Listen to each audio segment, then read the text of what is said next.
I wanted to do a review of Vera Bradley's new lay flat convertible backpack because I was looking to purchase it for airplane travel. I have a toddler who I like to carry on my front in a pack, and then it's easier to have my carry-on my back. So I was looking between this model from Vera Bradley, which is really new.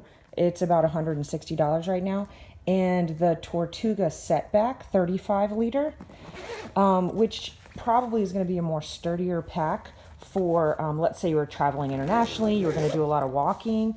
But this model right here is a little bit lovelier. So I chose it because I don't do a lot of international traveling. One thing I was curious about online that it didn't show me is what's the deal with this divided section right here?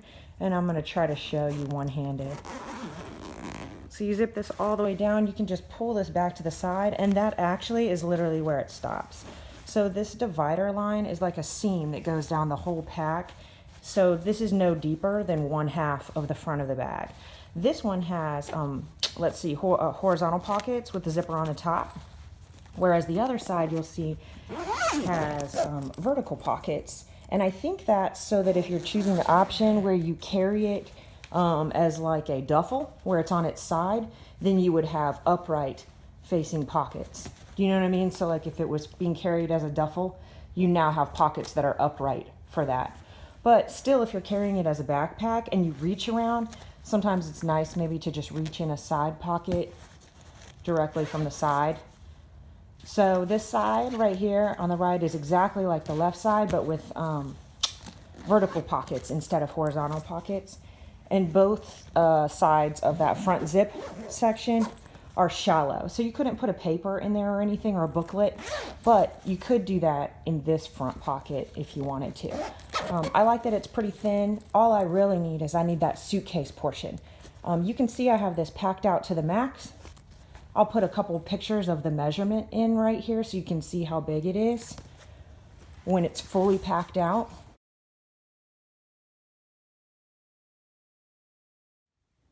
Okay, here I've opened the pack and you can see that it's laying flat just like a suitcase would, like a roll-on.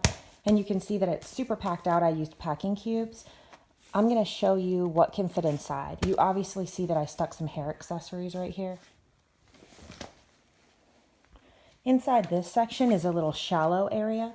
It's only a couple inches deep, but inside there I put a packing cube with lingerie. I also put a cosmetics bag as well as a shoe bag. So in here I have a pair of flats. I don't know if you can see, but a pair of flats fit in there. You can tell that I could also have put either a pair of like really big heels, or I could have probably put 2 flats side by side, or even a flip-flop. So that's this section right here. This side of the suitcase has just a mesh divider with no pocket. When I get that out of the way, I have 2 large packing cubes in here. And I'm going to show you what fits inside, because to me that was a big factor when I was trying to purchase this. This backpack is only about 30 liters, whereas the smallest version of the Tortuga Setback was 35 liters. So I thought, oh wow, that's a lot of packing difference. And these measurements are pretty small. So I wasn't sure how it was going to work.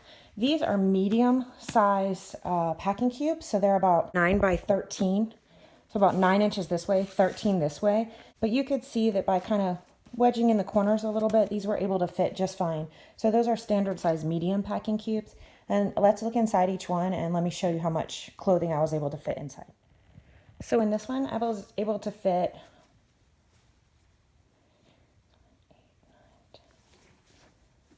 11, 12, 13, about 13 tops. These are just t-shirts, nothing heavy, but just different kinds of shirts. 13 shirts I was able to fit in there and squish down. And then in here, I packed 1 pair of shorts and about 4 pairs of thin pants, 5 pairs of thin pants, and then 2 pairs of jeans. So that's about eight pant or bottom items in there. Maybe I could probably not fit much more, but in place of the jeans, you could easily fit like a couple dresses, some work pants that are thinner. So it actually fit a lot more than I was expecting it to be able to fit. And when I packed it out, I was not worried about the zippers. I was just really gentle when I closed it up, but once it was zipped up, it did feel really secure. As you've probably already seen on Vera Bradley's website, the straps can tuck inside of a pouch at the top right here. And in that way, they tuck away and you can attach a side strap and use the bag like a duffel. I'm not going to demonstrate that because their video demonstrates it really well. However, I will tell you that I was wondering how deep this pocket was, and it's the full length of the pack. So the pocket runs from here all the way down to here. So when you put the straps in, you don't have to fold them up or anything. But what you do have to do is you have to unclip them down here. And I will tell you, this is my biggest concern about the bag. I love everything about it and I'm really happy with my purchase, but I will say that I'm not really sure how sturdy these are gonna be, and they kind of, they're pretty important for holding the pack on your back. So if you pack it out, there's a lot of weight on these. And if these broke when I was traveling, that would be a huge inconvenience. So I'm not really sure what I'm gonna do about it. Hopefully I won't have to do anything about it. The stitching is great, it's really well reinforced, but the problem is these guys right here are really flimsy. I don't know if you can see, when I squish it, they're very flexible. Okay, I know that that's how it unclicks, but look how easy that is. I guess normally ease is a good thing, but this is not a sturdy item. It's very easy to click in and out. Hear it? So I just worry that one, it would come undone while I was traveling, or two, that it would break. It just seems like it might break. I don't know what kind that is. Duraflex. Anyways, so I'm a little worried about those, but if they do ruin themselves eventually, I'm hoping I can sub something out because of the straps have great stitching. I don't anticipate the straps breaking, but maybe I'll be able to figure something else out with a buckle if there is an issue. They use the same kind of buckle right here, but that's fine because it's just for your chest. It's not really holding any weight, but these hold the whole weight of the pack, because if you unclick them, that's how you tuck those straps away to turn it into a duffel bag.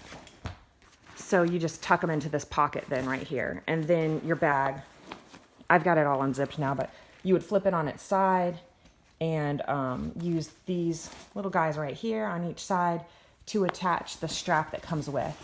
The strap that comes with is actually really nice. It's got a little shoulder padding section, and of course it's adjustable.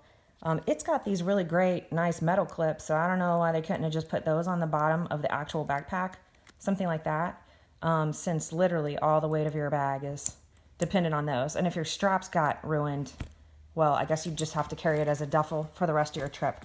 But anyways, that's the only thing I'm worried about. I really love the bag. As you can see, it holds a lot more than maybe you would expect it to be able to hold from looking online, which is great because I took a big gamble on that. And that's it.